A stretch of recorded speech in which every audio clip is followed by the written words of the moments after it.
Ayan, magandang umaga sa inyo mga Kalitar Bali. May papakita tayo. Turuan ko lang kayo ng technique para hindi harira yung saranggola o papagayo na gagawin nyo. So, harira yung pantay o hindi tabingi, guys. Bali, ganito lang. Pakita ko sa'yo. Para hindi harira, guys, kumuha kayo ng stick. Di ba buo na tong ganito, guys? Itong pinaka-baskagan. Ayan, pakita mo yung baskagan. So, kailangan pantay yung balikat niyan. Mula dito sa may hagteng. Ito yung balikat. Ito yung balikat niya.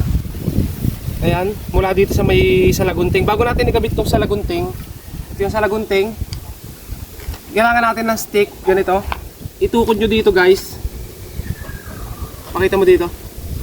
Ayan, dyan. Nakatukod dyan sa may sentro.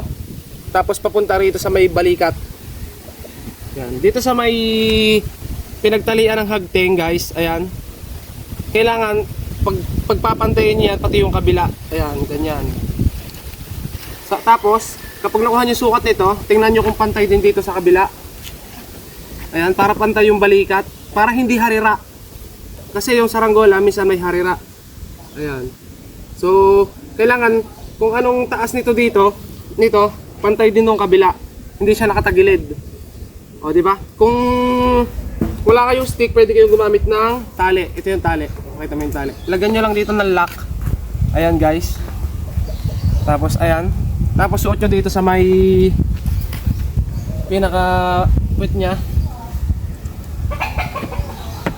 Tapos, dito, dalhin nyo ulit dito. Ayan. Mas madali kapag tali, guys. Tapos, lipat sa kabila. Tingnan nyo kung pantay. Ayan.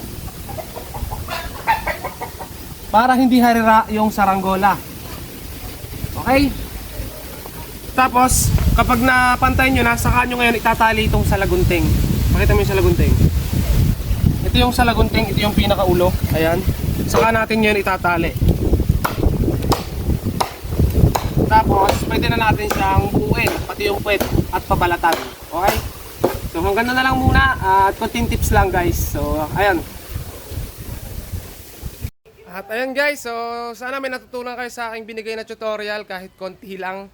Bali, marami akong mga full video na ginagawa at nandun yun sa YouTube ko, guys. Doon natin na ina-upload saka sa aking Facebook page.